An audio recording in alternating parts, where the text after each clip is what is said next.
Yes, sir. Well, good afternoon, everyone. It's good to see everybody. You've heard me say this before, but it's worth repeating. We have the strongest fighting force in the world because we have the strongest team in the world. And that includes not just our brave men and women in uniform, but our outstanding military families as well. Unfortunately, the pandemic and tight housing markets across the country have made financial struggles even tougher. With the holidays approaching, I know that this is on the minds of our military communities, and it's certainly top of mind for me. So today I've directed the department to take several steps to strengthen the economic security of our force. First, we're providing some immediate relief. The Department of Defense has temporarily raised the basic allowance for housing in areas that have had a 10% increase in rental costs this year.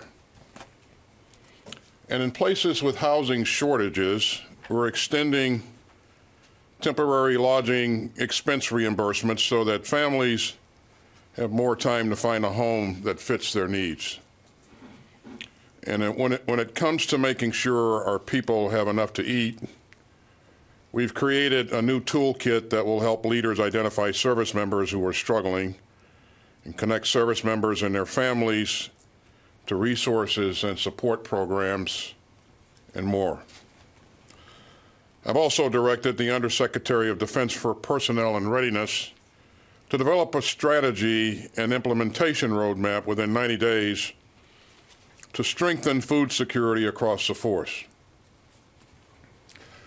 Now, the steps outlined in today's memo won't solve all the economic worries that our military families face, but they are important steps, and we're committed to getting this right. Our men and women in uniform and their families have enough to worry about. Basic necessities like food and housing shouldn't be among them. This is a readiness issue, and that's why I'm focused on making sure that our service members and their families have what they need to thrive so that they can focus on the hard work of defending our nation. Now, I'd like to say a few words about my trip to the Middle East starting later this week. I'm looking forward to being back in Bahrain, where I'll speak at the Manama Dialogue, a major security forum that will be meeting in person for the first time since the pandemic began. It'll be good to connect with partners and allies in the region and beyond. Let me underscore two themes that I'll discuss. First, the United States is deeply committed to the security of the Middle East, and we continue to strengthen our partnerships there. And second, we understand many of today's most pressing security challenges in the Middle East and elsewhere transcend borders. So we must meet these shared threats with shared solutions in lockstep with our friends, who also come to the table with formidable capabilities. You could see the strength of our network of partnerships on full display just a few months ago as we wound down our 20-year military mission in Afghanistan. Our partners in the Middle East stepped up to help us evacuate more than 124,000 people. And we couldn't have done it without partners like the United Arab Emirates, which will be another stop on my trip. And I'm looking forward to discussing our two countries' common defense priorities. Now, it's not lost on me that this trip comes at a time when Iran is stoking tensions and undermining stability in the region. We remain deeply committed to preventing Iran from gaining nuclear weapons. And I've said before, no problem in the Middle East gets easier to solve with a nuclear-armed Iran. And that's why we fully support the President's efforts to achieve a new diplomatic agreement with Iran over its nuclear program. But of course, Iran presents serious security challenges that extend beyond that program. So I'm going to continue to be very clear. We will defend ourselves and our partners and our interests against threats from Iran or its proxies. Now, one last thing before I take your questions.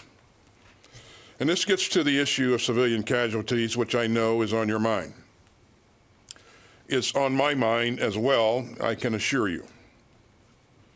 As you know, we conducted an independent review and investigation into the August 29th airstrike in Kabul, an airstrike that tragically killed 10 innocent civilians, including 7 children. I know that Lieutenant General Saeed briefed you on his findings. I also asked the commanders of U.S. Central Command and Special Operations Command to come back with me with their plans for how to implement General Saeed's findings and recommendations. And they've done that, and I'm working my way through their recommendations. We're also looking for rigorous outside thinking. And I think you know that we'll soon be releasing a civilian harm study by RAND that Congress ordered in the National Defense Authorization Act of 2020. And there's another RAND study on civilian casualties in Syria that is working its way through a security review. I look forward to reading these 2 studies and to benefiting from them as we conduct operations going forward. The American people deserve to know that we take this issue very seriously and that we are committed to protecting civilians and getting this right, both in terms of how we execute missions on their behalf and how we talk about them afterward. We have more work to do in that regard, clearly, and I recognize that, and I'm committed to doing this in full partnership with our military leaders. And for now, I'm ready to take your questions. And I'll start with Bob Burns. Thank you, sir. Mr. Secretary, I want to ask you a couple things about Russia, recent developments on Russia.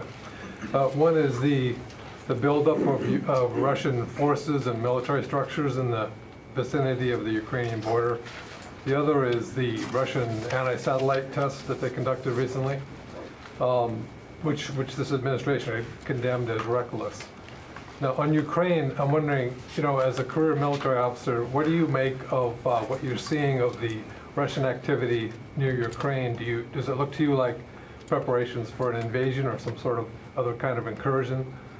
And on the anti-satellite test, what is it, would you say, that's so objectionable about what they did? Does it point toward conflict in space or weaponization of space?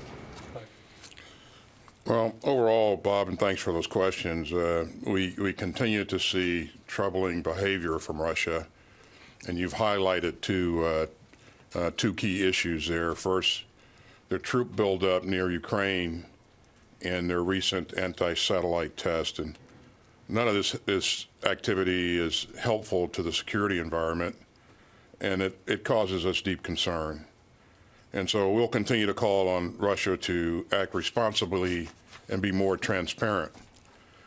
On the buildup of the forces around on the border of Ukraine, we've watched this very closely, and I'm in regular and frequent contact with General Walters, the EUCOM commander.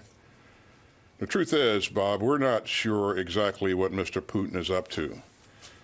But these movements certainly have our attention, and I would urge Russia to be more transparent about what they're up to and to take steps to live up to the Minsk agreements.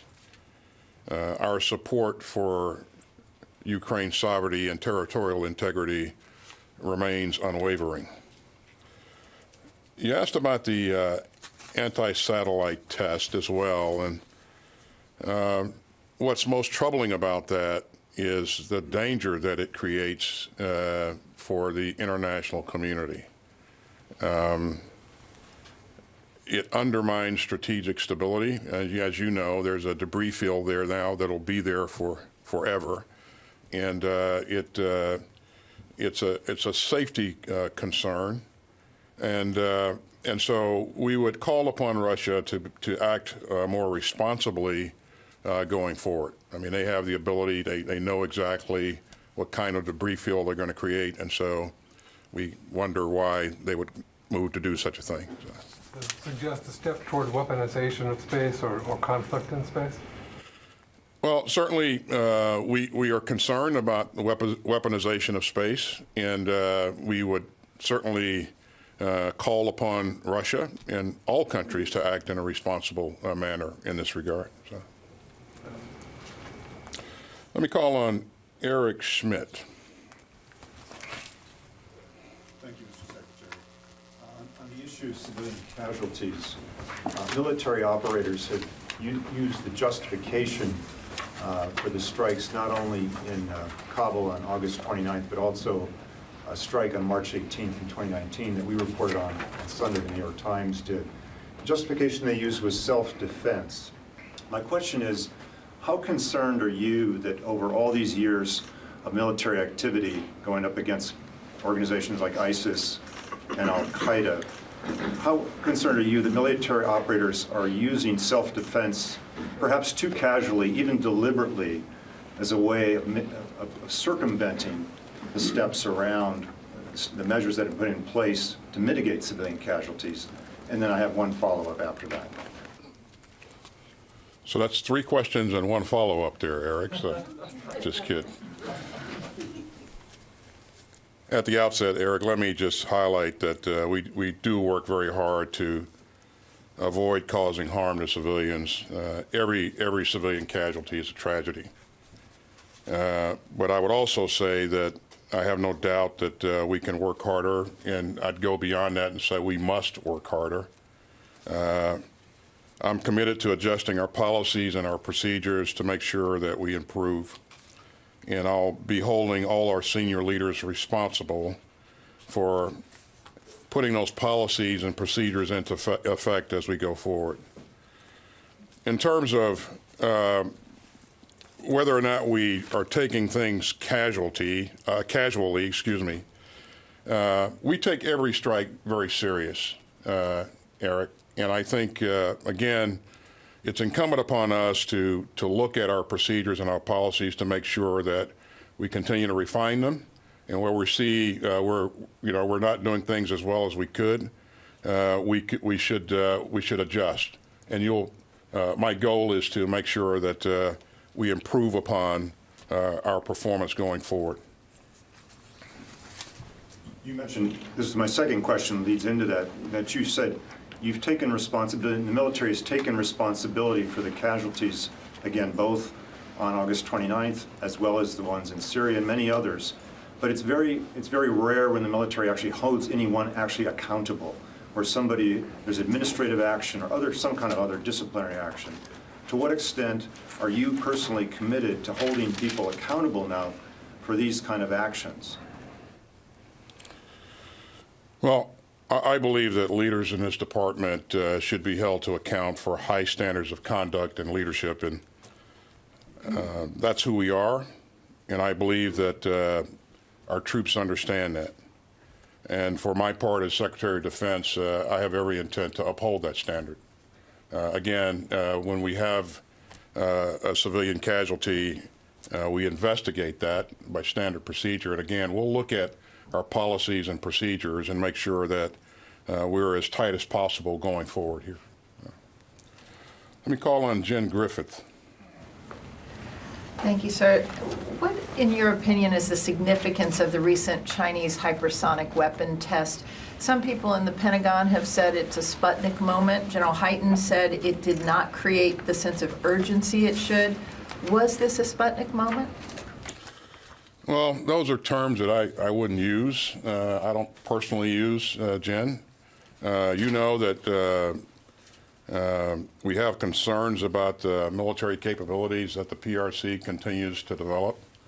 I've highlighted the PRC as our pacing challenge, and we continue to do everything that we can to develop the right capabilities and also the right concepts that we think will be necessary and will be effective in any kind of contest and going forward. That includes China, Russia, or any other country that would want to take us on. We also have to maintain the capabilities to defend ourselves. You've heard me say a number of times that it's my job to defend this nation, and I take that very seriously. This department takes that very seriously. And so we're working on as hard as we can to ensure that we can defend ourselves against a range of threats going forward. And just to follow up, why have the Chinese been able to field a medium-range hypersonic weapon and the U.S. has not?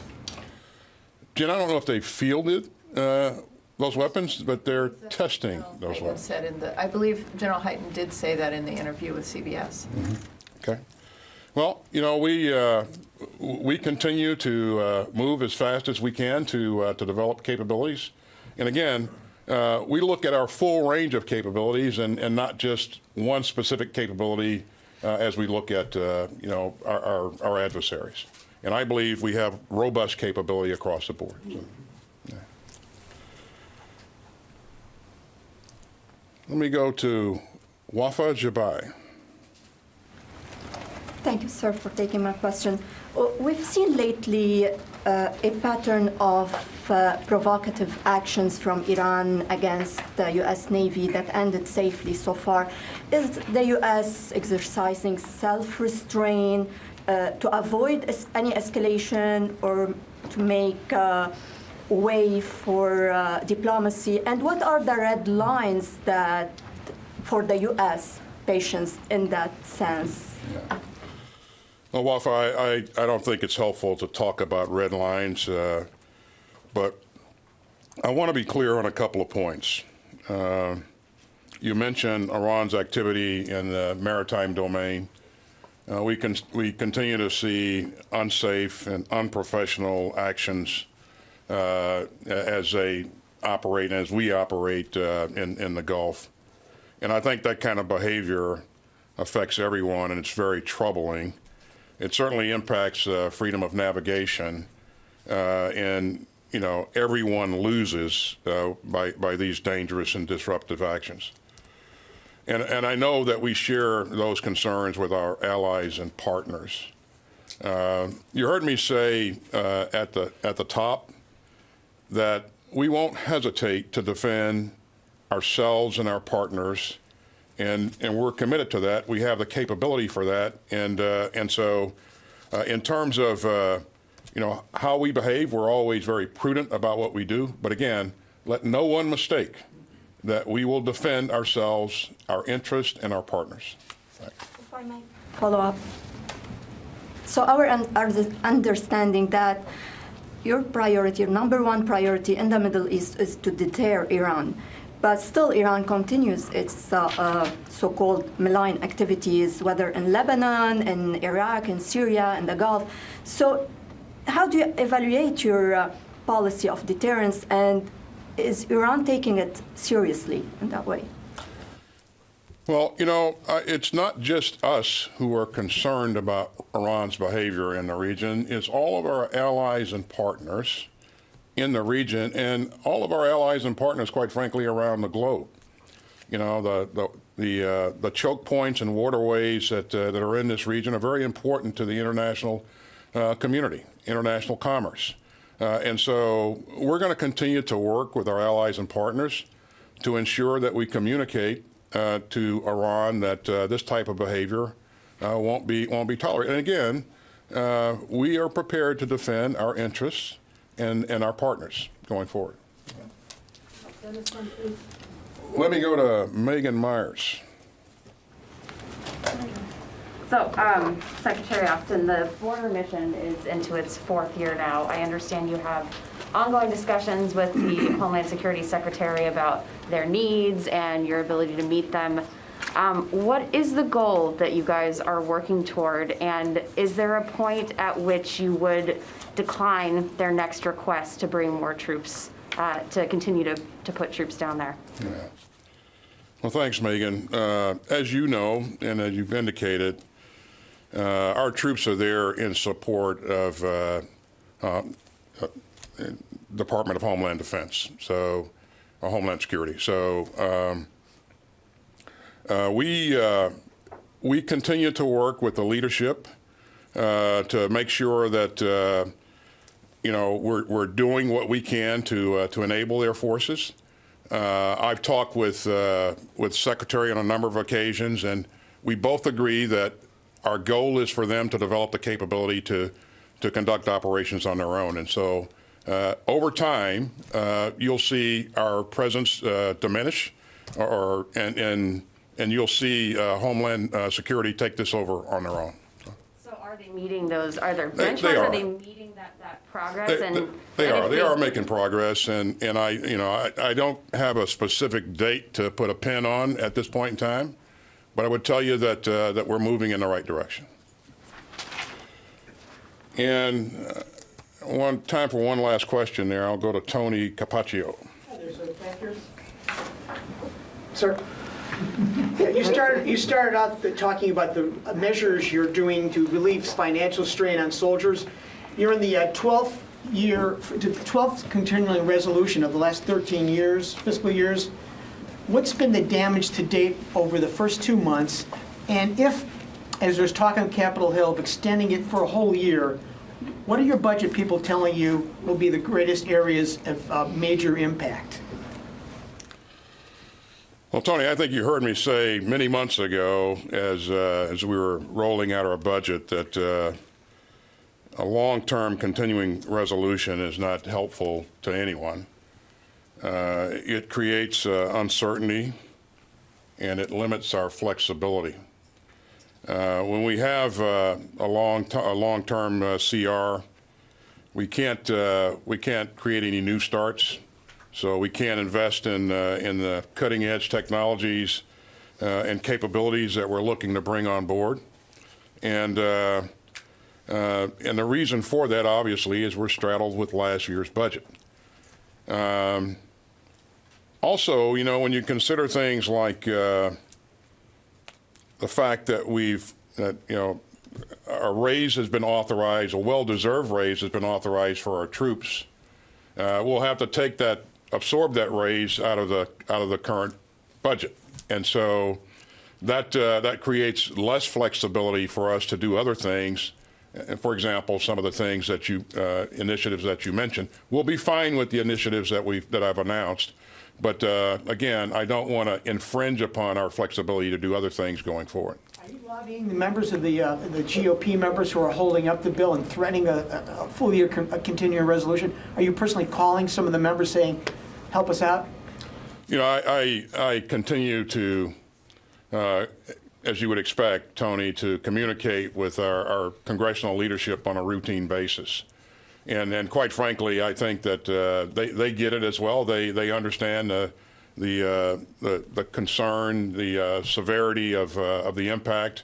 And I really believe that they're really working hard to help us in this regard. And we'll continue to have those conversations. But I thought I heard you say lobbying when you were talking to the Secretary of Defense. Is that? I did. It was a slip of the tongue. Sorry. Okay. All right. All right. All right. Thanks, everybody.